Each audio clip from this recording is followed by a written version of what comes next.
Greetings, fellow Whovians, and welcome to Timey Wimey Review, where I'm going to celebrate today the 60th anniversary of one of the most pivotal moments in Doctor Who's history, where Dalek Mania was at its height, and we had the first ever Doctor Who companion departure in the form of his granddaughter Susan. So please hit the subscribe button, it'll really help out this channel as I review the first Doctor story, the Dalek Invasion of Earth, originally broadcast on BBC One in November 1964. Just in case you don't know the plot, the first Doctor, Ian, Barbara and Susan arrive back on Earth, this time in the future. The planet has been bombarded by meteorites, with the cosmic rays wiping out millions of people, and famous landmarks, in this case London, has been reduced to rubble. There's no hope for humanity as the Daleks have invaded, conquered and become the masters of Earth,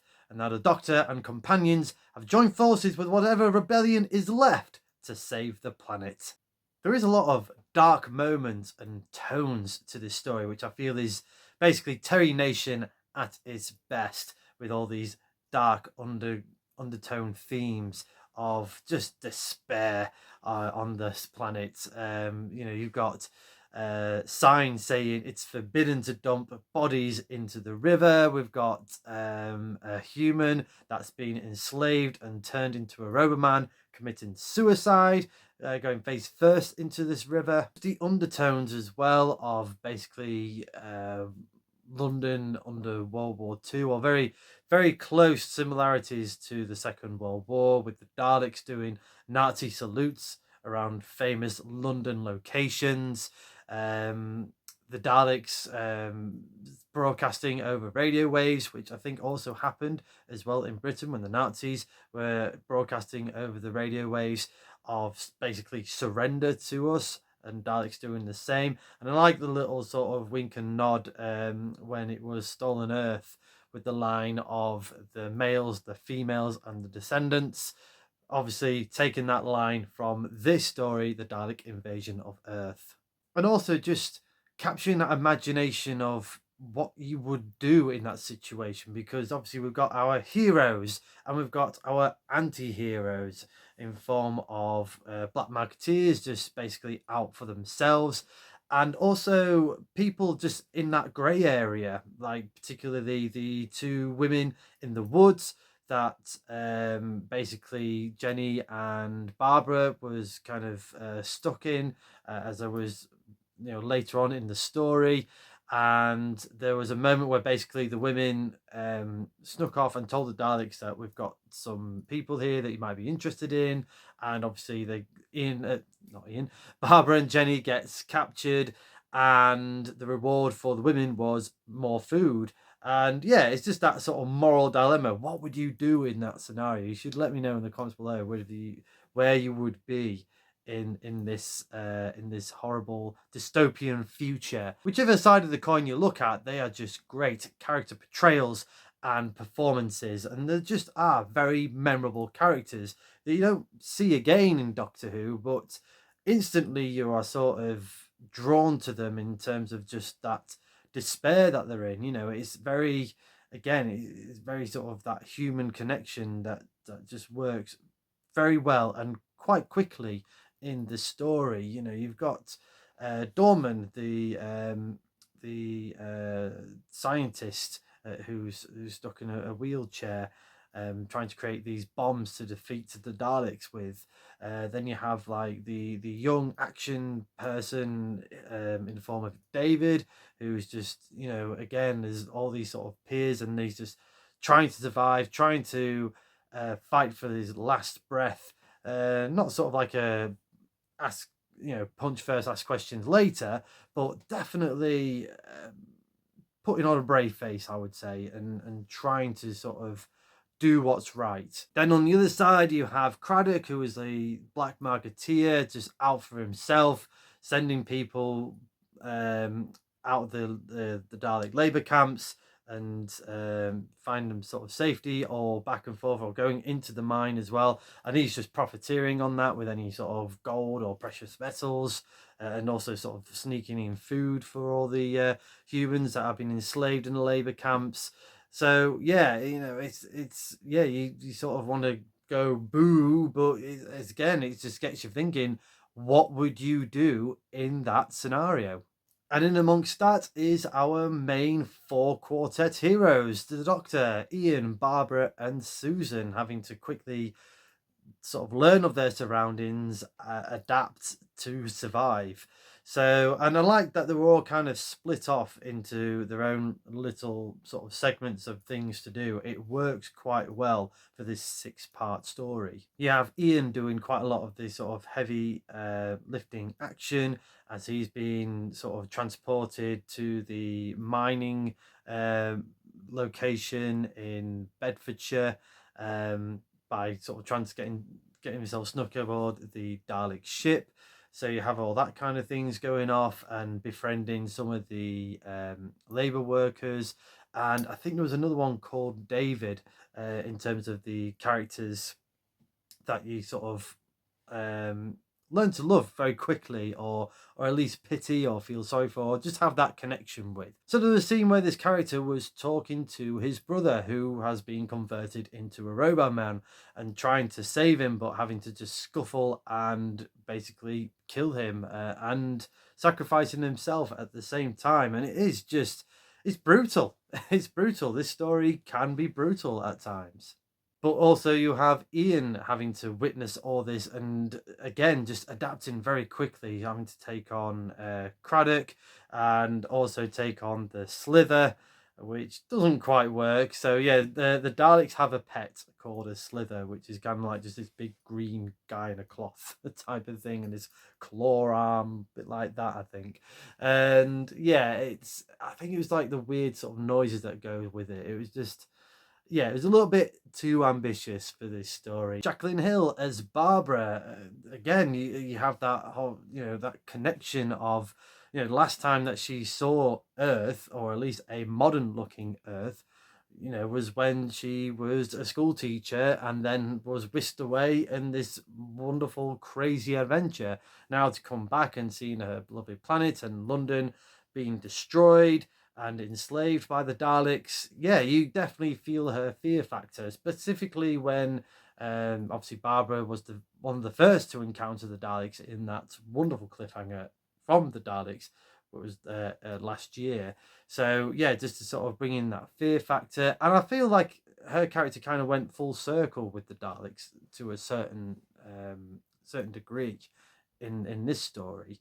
Obviously, she befriends Jenny, who's kind of like a bit of Susan 2.0 to a certain degree as well, or at least that's sort of like a human version of Susan, I should say, who was very much dedicated to Dortmund, and obviously that trio was having to make their way out of London with the Daleks just bombarding them and trying to get them out of their hiding places.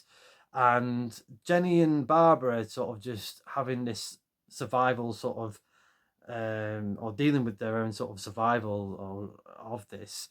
And Jenny obviously being upset and angry that Dorman sacrificed himself, and Barbara having to sort of take her under her wing and really sort of like pull her up as well in terms of, if you don't do this, you're going to die type of thing, and the reasons why what Dortmund has done for her and for Barbara. And as I mentioned, Barbara had definitely come full circle in terms of her first encounter with the Daleks towards the end of this encounter with the Daleks, where she has that wonderful scene with the Supreme Daleks and the other Daleks on the ship, on the Dalek ship, and she's basically trying to cause this distraction by mentioning of all these like mutinies, and basically using her teacher skills, I would say, or historical teacher skills, by tricking the Daleks about the Boston Tea Party and the General Lee and the Fifth Cavalry and things like that. So it was a really cool moment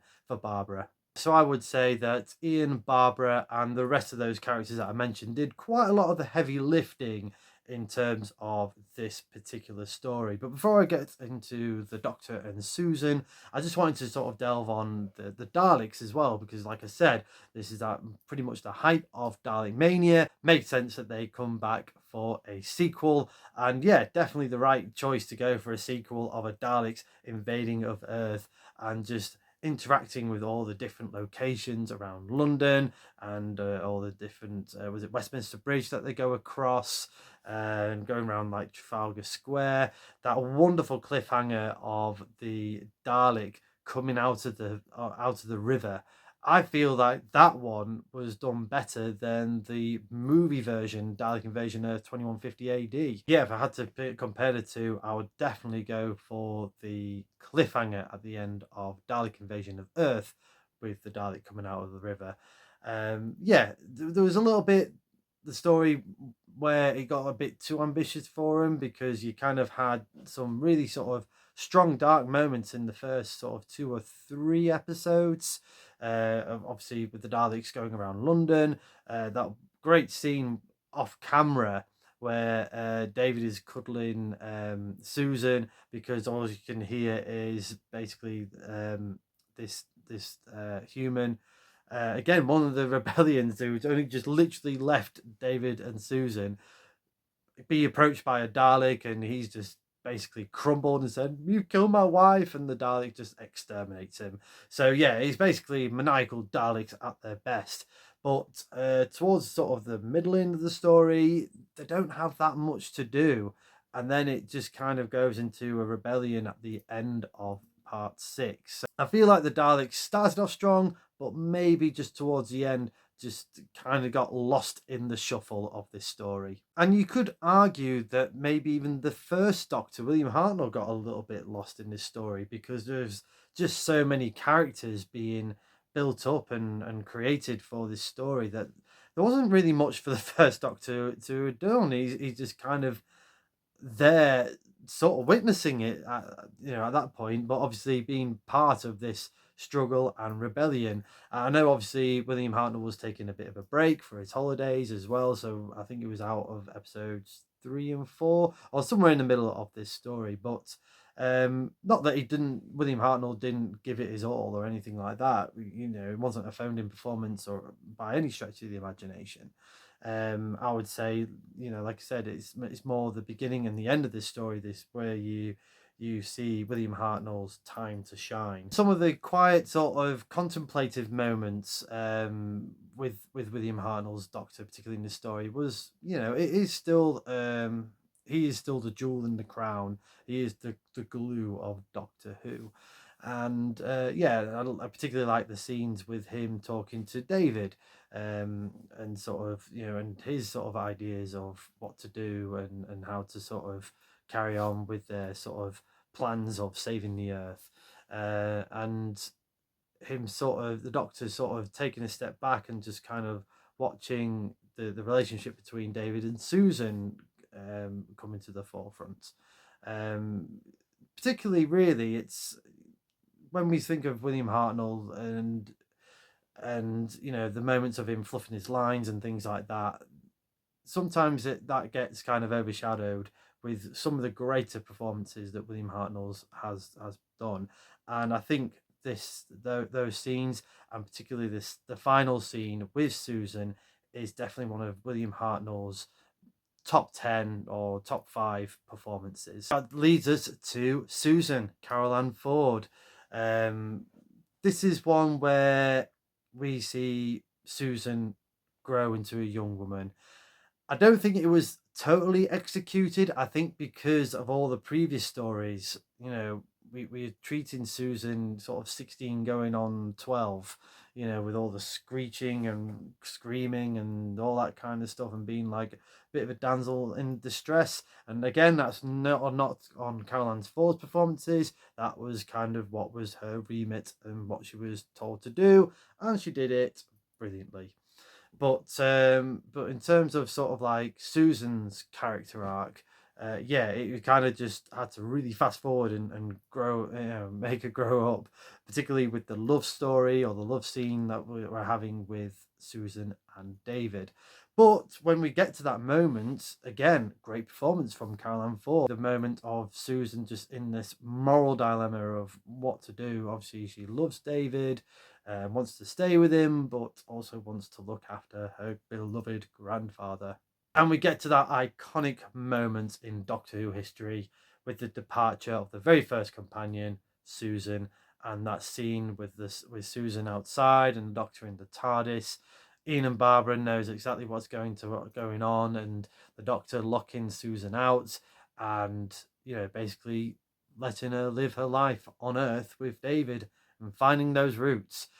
It's just a really well done performance for them both. Even Mrs. Timey Wimey, who was sat just reading a book, had to sort of put a book down and watch this and go, "Oh my gosh, that was really, really good." So yeah, it's definitely become an iconic moment in Doctor Who history, and quite rightly so. But that's very much thanks to William Hartnell and Caroline Ford.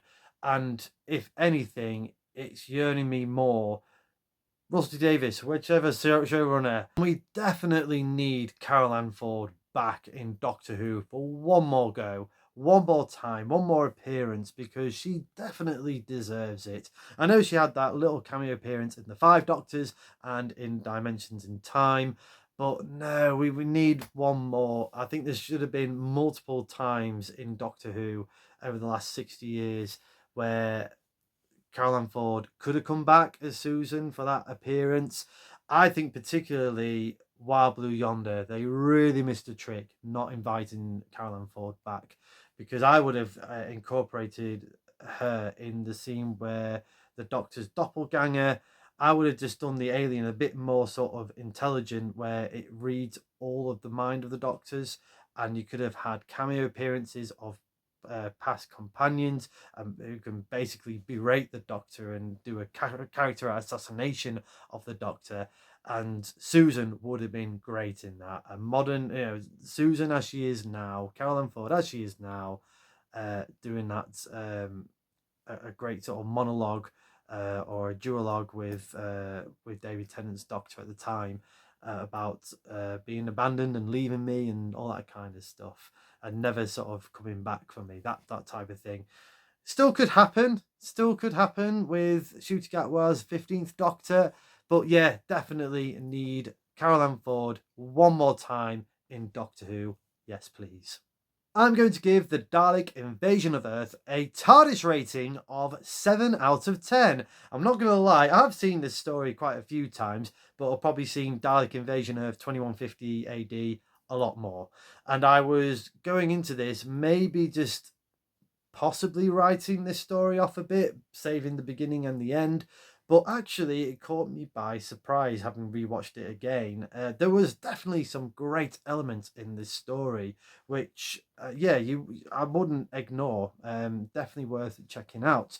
Like I said, the Daleks being Daleks in and around London, the great cliffhanger from part one with the Dalek coming up out of the river, that wonderful iconic scene between the first Doctor and Susan at the end with the big departure and goodbye.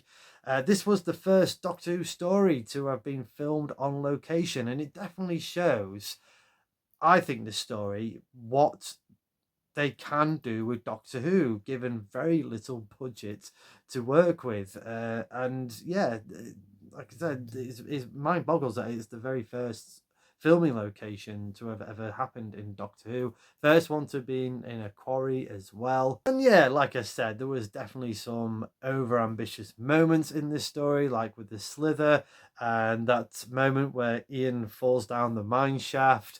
And obviously very little Daleks to really sort of go into that capture of that full-on invasion, and Daleks could be everywhere. Obviously, that's not going to happen with 1960s budgets. But yeah, it was a compelling story. It holds up pretty well. It got Mrs. Timey Wimey interested. And yeah, some really good dramatization. So, like I said, it's up to you kind of what you're in the mood for in terms of which version to watch, either the movie version or this dramatization version. But both are sort of like have similarities and differences. Obviously, the movie has the full-on colour and a bit of a bigger budget, and just sort of slimmed down some of the bits where the story is kind of just a little bit off its pacing. But again, don't write this off completely. It's definitely worth a watch, this 6-part adventure. Let me know in the comments below your thoughts to the Dalek invasion of Earth. Is it one of your favourite First Doctor stories? Do you prefer this version of the 6-part adventure rather than the movie version? Or is it the other way around? I would love to know your thoughts in the comments. Thank you very much for watching this video. I hope you've enjoyed this review. If you have, please like, share and subscribe. Hit the cloister bell for more notifications. Come say hello and follow me on Facebook and X. And do check out my other fantastic Doctor Who related content on the Timey Wimey Review TikTok page. And of course, right here on the Timey Wimey Review YouTube channel. And as a good doctor once said, one day I shall come back. Yes, I shall come back. Until then, there must be no regrets, no tears, no anxieties. Just go forward in all your beliefs and prove to me that I am not mistaken in mine.